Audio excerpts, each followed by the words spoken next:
Shalom Bapak Ibu yang dikasihi Tuhan. Puji nama Tuhan. Saat ini kita akan mulaikan ibadah kategorikal ministry. Saya mengajak Bapak Ibu sekalian, mari sama-sama kita berdoa. Terima kasih Bapakku yang baik. Pada hari ini Tuhan, kami mau mulaikan ibadah kategorikal ministry. Tuhan pimpin sertai ibadah kami ini. Kami menyerahkan kehidupan kami ke dalam tangan-Mu. Kami rindu Tuhan menaikkan syukur kami, sembah kami hanya kepada Engkau. Terima kasih Bapa yang baik. Dalam nama Tuhan Yesus, haleluya, amin. Engkaulah gembala kami yang baik, yang selalu menuntun kehidupan kami. Bapa yang selalu menyertai kami. Terima kasih Tuhan.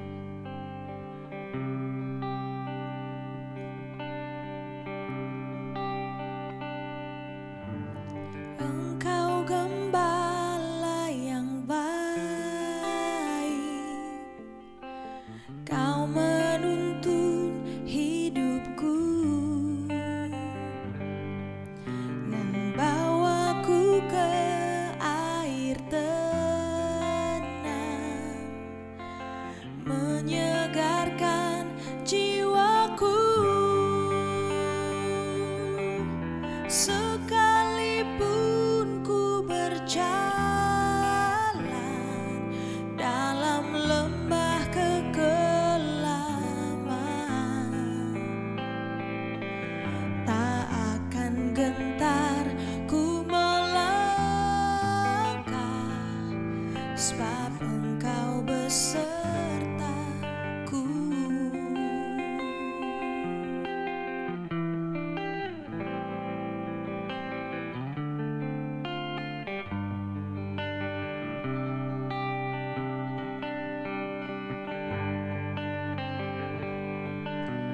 Engkau gembala yang baik,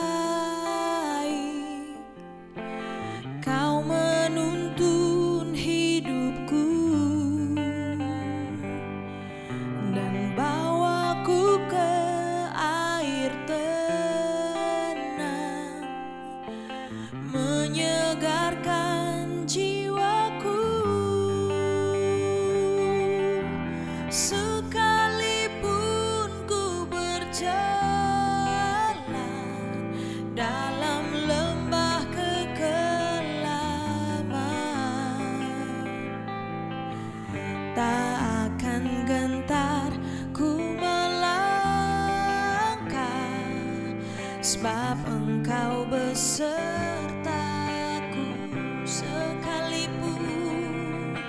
Sekalipun ku berjalan dalam lembah kekelaman, tak akan gentar ku melangkah, sebab Engkau besertaku. Sekalipun ku berjalan dalam lembah kekelaman, tak akan gentar ku melangkah, sebab Engkau besertaku. Tak akan gentar ku melangkah, sebab Engkau besertaku. Tak akan gentar ku melangkah, sebab Engkau besertaku. Shalom, selamat malam Bapak Ibu, saudara sekalian yang dikasihi oleh Tuhan. Selamat datang di ibadah kategorial ministry Kebaktian Kebangunan Rohani KPPS Jemaat Sawahan Surabaya. Baik, sebelum kita mendengar kebenaran firman Tuhan atau renungan firman Tuhan pada malam hari ini, alangkah baiknya kita berdoa terlebih dahulu. Bapa Allah di dalam kerajaan surga, kembali kami datang ke hadapan hadirat Tuhan. Kami bersyukur diberi kesempatan untuk beribadah kepada Engkau dan kami juga diberi kesempatan untuk mendengar kebenaran firman-Mu. Engkau mengurapi setiap kami yang mendengar dan menyampaikan firman Tuhan. Kami menyerahkan jemaat-Mu yang sedang menonton tayangan ini pada malam hari ini. Engkau menjamah tanah hati kami, jadikan tanah hati kami tanah hati yang baik, agar ketika firman Tuhan ditaburkan boleh tertanam, akhirnya bertumbuh, dan kemudian menghasilkan buah bagi kemuliaan kebesaran nama Tuhan. Kami mempersiapkan dan kami memberikan telinga dan hati kami untuk mendengar kebenaran firman Tuhan. Arahkan pandangan kami hanya kepada Engkau, dan dengan kebesaran hati kami menerima setiap kebenaran firman Tuhan, karena kami tahu firman-Mu mengoreksi hidup kami, menuntun kami kepada jalan yang benar, dan membawa kami untuk semakin bertumbuh, semakin serupa dengan Engkau. Dan dalam nama Tuhan Yesus kami berdoa dan menyambut firman Tuhan pada malam hari ini. Haleluya. Amin. Bapak, Ibu, saudara sekalian yang dikasihi oleh Tuhan, ada banyak orang yang mengalami kelelahan, bukan hanya secara jasmani, tapi juga secara rohani. Entah itu di pekerjaan, atau di rumah tangga, atau bahkan dalam pelayanan. Mungkin di dalam pelayanan dia merasa bahwa dia sudah all out bagi Tuhan. Dia sudah menyerahkan semuanya bagi Tuhan, memberikan waktu, tenaga, pikiran, bahkan uangnya diberikan kepada Tuhan. Tapi kemudian dia tidak mendapatkan sesuatu dari gereja, dari komunitas, dan akhirnya membuat dia menjadi kecewa, dan kemudian ia memutuskan untuk meninggalkan gereja. Atau dia tetap ada di dalam gereja, tapi sebenarnya hati dan pikirannya sudah tidak ada di sana. Hanya fisiknya saja yang ada di sana. Tapi dia mengalami kelelahan rohani, dan akhirnya tidak mau melakukan apapun bagi Tuhan. Dan Bapak, Ibu, saudara yang dikasihi oleh Tuhan, saya mau kasih tahu bahwa hal ini bukan terjadi pada saat ini saja, tapi sudah pernah terjadi, atau kejadian ini pernah terjadi di zaman dahulu, di zaman ribuan tahun, dan bahkan kisahnya dituliskan dalam Alkitab kita. Dan orang yang mengalami itu adalah seorang nabi yang mengalami kelelahan secara fisik dan psikis, padahal dia baru saja melakukan hal yang spektakuler. Siapakah dia?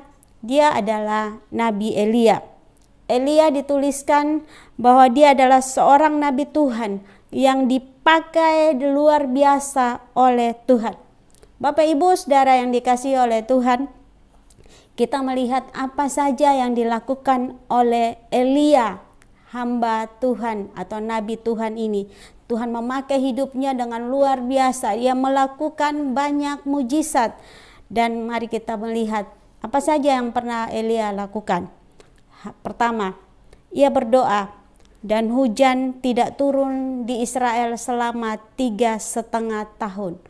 Elia, Yakobus mengatakan Elia itu manusia biasa sama seperti kita, tapi dia berdoa dan hujan tidak turun 3,5 tahun di Israel. Dia mengubah peta musim. Ia berkata hujan tidak akan turun selama 3,5 tahun, dan jika ia berdoa maka hujan akan turun lagi. Hal yang kedua adalah dia melakukan mujizat di rumah janda di Sarfat. Ketika ia datang, ketika itu terjadi kelaparan di Israel, kemudian dia datang ke Sarfat dan dia datang ke rumah seorang janda, dan dia berkata kepada janda itu, berilah aku makan. Tapi janda ini mengatakan bahwa aku hanya punya sedikit tepung dan sedikit minyak yang ada di buli-buli, dan ketika kami membuat makanan kami makan, dan habis itu sudah tidak ada lagi yang kami makan.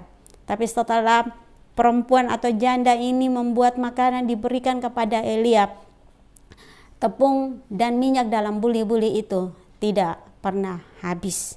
Dan yang ketiga, mujizat yang dia lakukan adalah dia membangkitkan anak perempuan dari janda di Sarfat itu.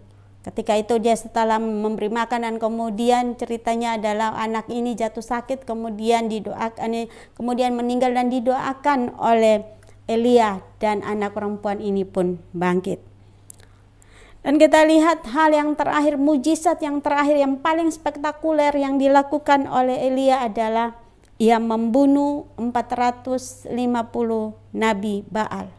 Ia melakukan demonstrasi kuasa Allah yang luar biasa untuk membuktikan bahwa Allah yang dia layani dan Allah yang dia sembah, Allah yang telah ditinggalkan oleh bangsa Israel untuk menyembah Baal adalah Allah yang hidup, Allah yang perkasa.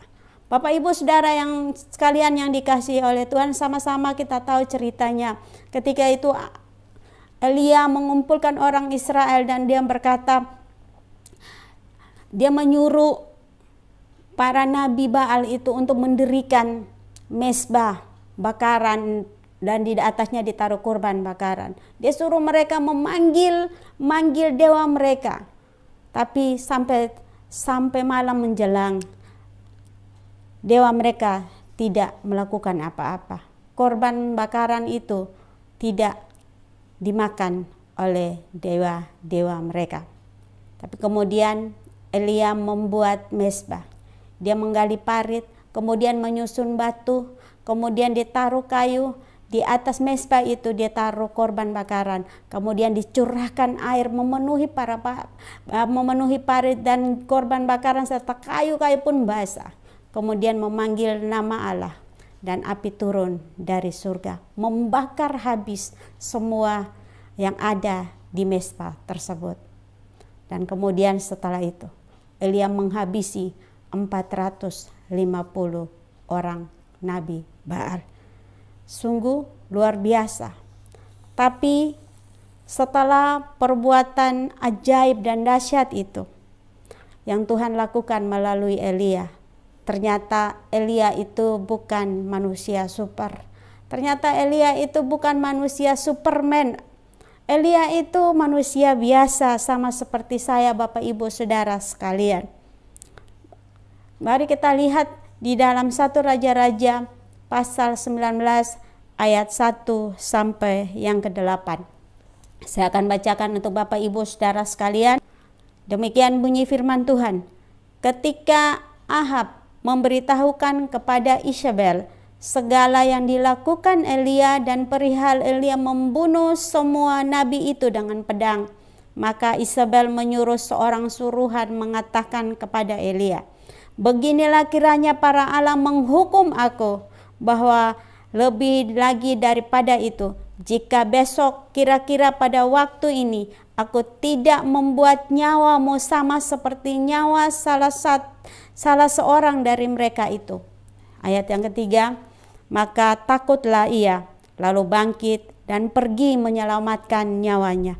Dan setelah sampai di Beersheba yang termasuk wilayah Yehuda, ia meninggalkan bujangnya di sana.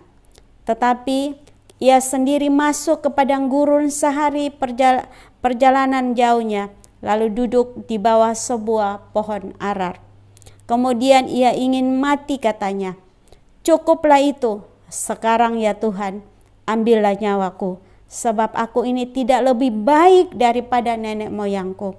Ayat yang kelima, sesudah itu ia berbaring dan tidur di bawah pohon arar itu. Tetapi tiba-tiba seorang malaikat menyentuh dia serta berkata kepadanya, bangunlah, makanlah.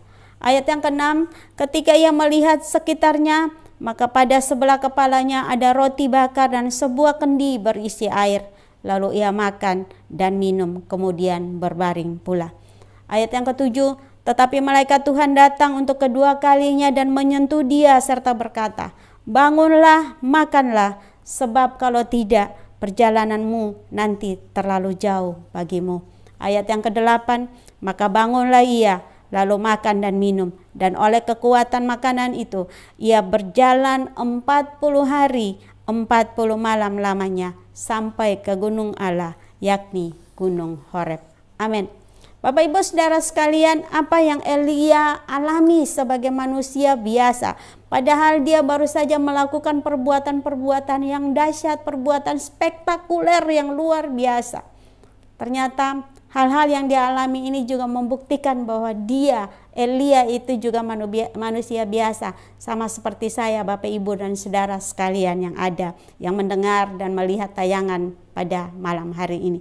Pertama, Elia mengalami ketakutan karena perkataan seorang perempuan, yaitu permasyuri raja Isabel ini, menyuruh seorang datang kepada Elia bahwa dia bermaksud untuk mencabut nyawanya.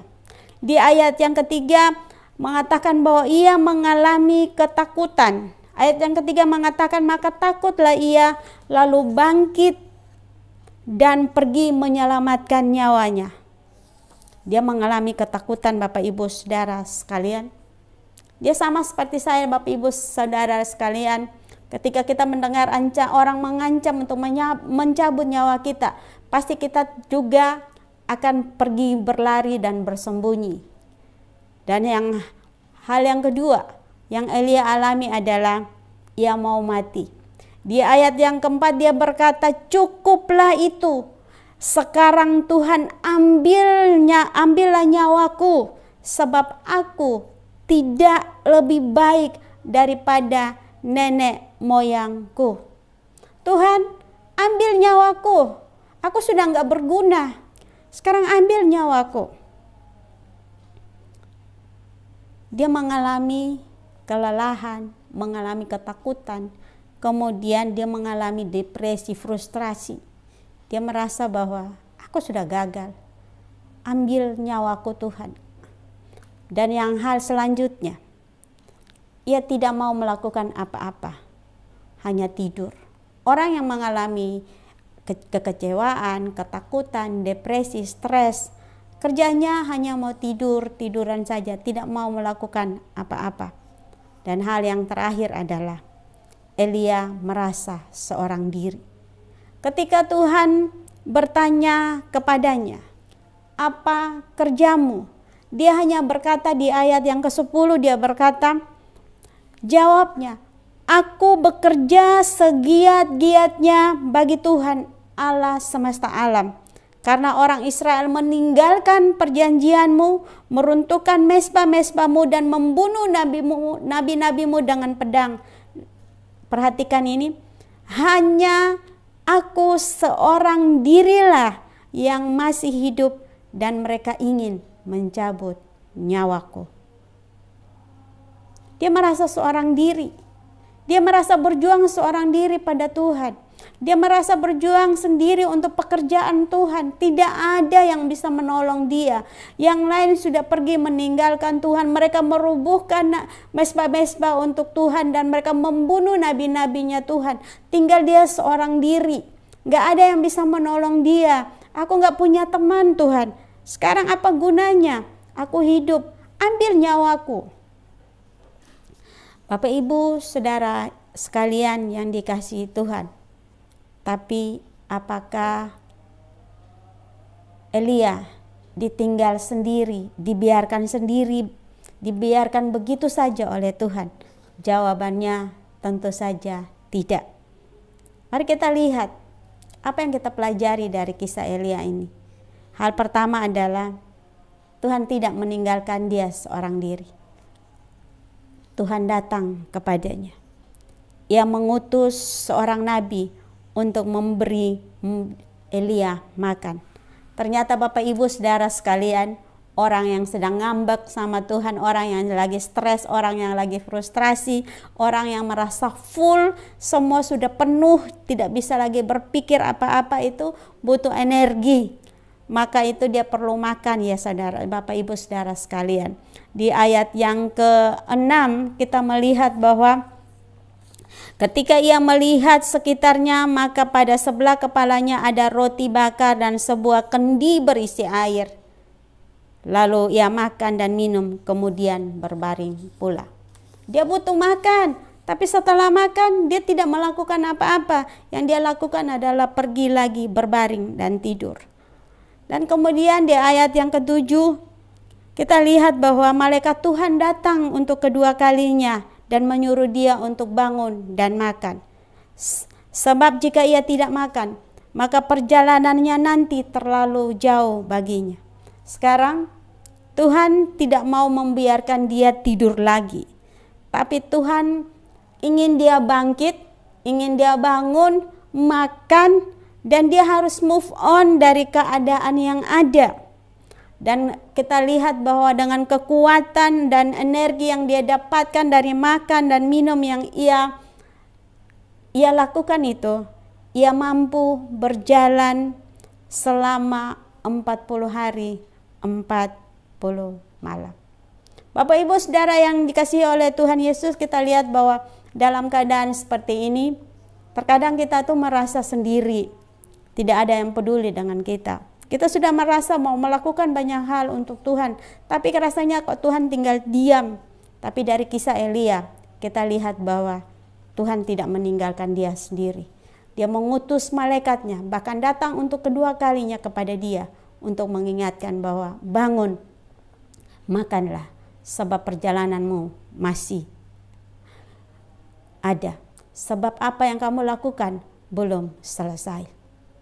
Bapak Ibu Saudara yang dikasihi oleh Tuhan, mari kita lihat kemudian hal yang kedua yang kita pelajari dari kisah Elia ini adalah carilah Tuhan.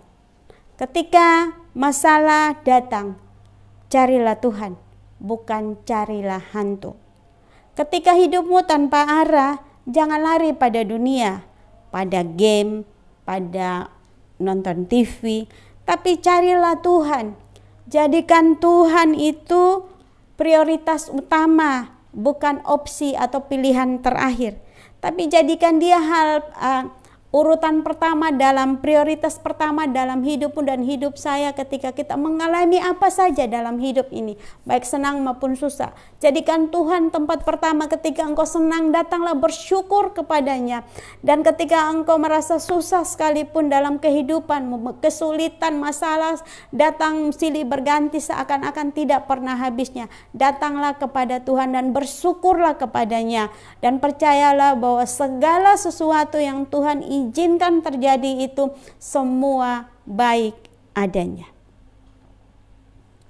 Kita lihat Elia pergi mencari Tuhan. Dia berjalan 40 hari 40 malam. Dia pergi ke gunung Allah. Sampai di sana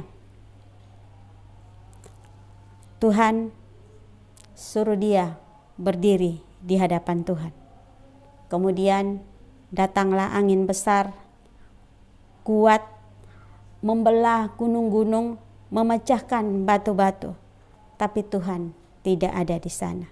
Kemudian datanglah gempa, tapi Tuhan tidak ada di sana. Datanglah api, Tuhan juga tidak ada di sana. Bapak Ibu Saudara sekalian, terkadang ketika kita berada di dalam kesulitan, kebisingan hidup, carut-marutnya kehidupan, kita nggak bisa melihat Tuhan. Karena kita sedang sibuk dengan diri kita sendiri. Kita nggak bisa melihat Tuhan ada di sana. Tapi kita lihat kemudian datanglah angin sepoi-sepoi. Ia mendengar lalu keluar dan menutupi mukanya. Datanglah suara Tuhan bertanya kepadanya, apa kerjamu di sini Elia? Jawabnya masih sama seperti ayat yang ke-10. Aku bekerja segiat-giatnya untuk Tuhan. Atau aku bekerja segiat-giatnya bagi Allah, alam semesta. Karena orang Israel meninggalkan perjanjianmu dan meruntuhkan mezbah-mezbahmu dan membunuh nabi-nabimu dengan pedang. Hanya aku seorang dirilah yang masih hidup dan mereka ingin mencabut nyawaku. Jawabannya masih sama. Karena dia fokus pada dirinya sendiri. Kalau kita dalam mengalami hal tersebut, kita membutuhkan apa yang namanya the hidden place, tempat tersembunyi. Tempat di mana kita hanya berdua dengan Tuhan, berbicara dengan Tuhan. Kita butuh ketenangan untuk bisa berdoa. Ketika kesulitan hidup, semuanya terasa bising dalam hidup kita, maka firman Tuhan berkata, tenanglah supaya engkau bisa berdoa. Dan hal yang kedua yang perlu kita lakukan ketika kebisingan dan ketika hal carut marut itu melanda hidup kita, jangan pernah tinggalkan pelayanan. Jangan pernah tinggalkan apa yang sudah kamu lakukan, sebab nantinya engkau akan kecewa. Kerjakan sampai selesai, till the end. Itu tema kita malam hari ini. Kerjakan sampai tuntas, kerjakan sampai selesai apa yang sudah engkau lakukan. Kerjakan itu sampai selesai, karena nanti kita akan kecewa.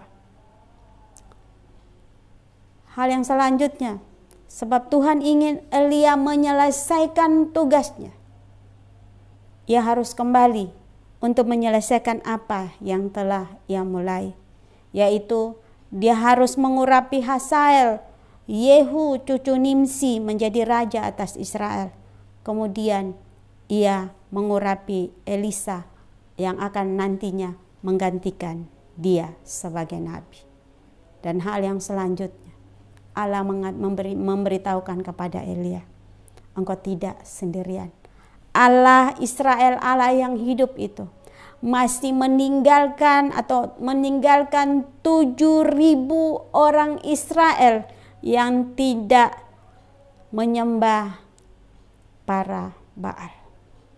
Terkadang kita merasa seorang diri karena kita fokus pada diri kita sendiri. Sama seperti Elia fokus pada dirinya sendiri. Dia merasa seorang diri, tidak ada lagi yang membela pekerjaan Tuhan. Tidak ada lagi yang bisa berdiri menyatakan kebenaran Tuhan. Hanya dia seorang diri. Tapi Tuhan berkata, tidak, engkau tidak sendirian. Ada 7.000 orang yang tersisa yang tidak mencium dan menyembah dewa Baal. Ada mereka di sana yang kau bisa bekerja bersama-sama dengan mereka. Tapi Tuhan berkata, jangan pernah tinggalkan apa yang sudah engkau mulai. Kerjakan sampai tuntas, sampai till the end, sampai engkau dan saya pulang ke rumah Bapa. Dan Tuhan berkata, telah tersedia bagi kita mahkota kehidupan. Kita telah mengakhiri pertandingan dengan benar, dan tersedia bagi kita mahkota kehidupan. Jangan pernah kita meninggalkan apa yang sudah kita mulai. Perjalanan hidup bersama Tuhan, dia tidak pernah menjanjikan bahwa mengikut Yesus, mengikut Tuhan, semua hal itu akan baik-baik saja. Tanpa masalah, tanpa gelombang, tanpa perselisihan. Tapi yang Tuhan lakukan adalah, ketahuilah bahwa aku menyertai engkau dan saya sampai pada kesudahan zaman. Ketika masalah, kesulitan, ketika perseteruan, ketika salah paham terjadi, Tuhan ada di sana dan dia memperhatikan, dan dia akan selalu memberikan kekuatan, penghiburan, dan kemampuan bagi kita untuk melewati segala hal yang terjadi. Bapak Ibu Saudara sekalian, apapun yang kita lakukan dalam Tuhan tidak pernah sia-sia, walaupun kelihatannya sia-sia. Selesaikan tugasmu dan kerjakanlah sampai selesai, sampai Tuhan panggil kita pulang. Setialah sampai akhir. Amin firman Tuhan, dan kita akan berdoa menutup ibadah kita malam hari ini. Bapa Allah dalam kerajaan surga, terima kasih buat malam hari ini kami boleh mendengar kebenaran firman-Mu. Biarlah kami mengerjakan apa yang sudah kami kerjakan sampai selesai, till the end, sampai Engkau menutup mata kami, sampai kami pulang ke rumah Bapa di surga. Terima kasih Tuhan, berikan kami kekuatan, berikan kami penghiburan, berikan kami juga kemampuan untuk melakukan apa yang kami kerjakan, apa yang telah kami kerjakan, untuk guna hormat kemuliaan nama-Mu. Mungkin apa yang kami lakukan, kami merasa tidak ada hasilnya, tapi kami tahu jerih lelah kami di hadapan Tuhan tidak pernah sia-sia. Terima kasih Yesus Tuhan, terpujilah nama-Mu Tuhan, untuk kebenaran firman-Mu taruh dalam hati kami, tanamkan dalam hati kami, agar kami selalu bergantung penuh kepada Engkau Tuhan. Jika kami lelah, jika kami mengalami stres, kami mengalami depresi, kami datang untuk mencari Engkau, kami mencari wajah-Mu, karena di dalam Engkau kami menemukan ketenangan yang abadi. Engkau yang bisa merefresh hidup kami. Untuk kami terus selalu mengandalkan Engkau dalam seluruh kehidupan kami. Jadikan kami semua yang melihat dan mendengar tayangan ini menjadi alat-alat Tuhan bagi kemuliaan nama Tuhan. Menjangkau mereka yang belum mengenal Engkau dan mengenal Engkau sebagai Tuhan dan Juru Selamat kami. Terima kasih Tuhan, pada malam hari kami menyerahkan seluruh kami yang melayani. Engkau memberkati kami dan juga kami tahu perbesar kapasitas hati kami. Karena kami tahu jerih lelah kami di hadapan Tuhan tidak pernah sia-sia. Engkau juga memberkati para jemaat-Mu yang melihat tayangan pada malam hari ini. Engkau memberkati, mengurapi, memberikan kekuatan, memberikan penghiburan, dan setiap doa dan permohonan dan cita-cita mereka Tuhan kabulkan sesuai dengan waktunya Tuhan. Yang sakit Tuhan sembuhkan, yang lemah Tuhan kuatkan, yang hilang pengharapan Tuhan berikan pengharapan, bahkan yang sudah undur jauh sekalipun Tuhan tarik pulang dengan kasih-Mu. Terima kasih Yesus Tuhan, kami tahu pengawasan dan perlindungan Tuhan tidak pernah terbatas. Kami menyerahkan mereka, keluar masuk mereka Tuhan jagai. Dan Engkau memberkati kami, biarlah damai sejahtera dari Allah Bapa dan cinta kasih daripada Yesus Kristus dan penyertaan dari Roh Kudus ada bersama kami mulai hari ini sampai Maranatha Tuhan Yesus datang kedua kali. Dan dalam nama Tuhan Yesus kami menutup doa kami pada malam hari ini. Haleluya. Amin.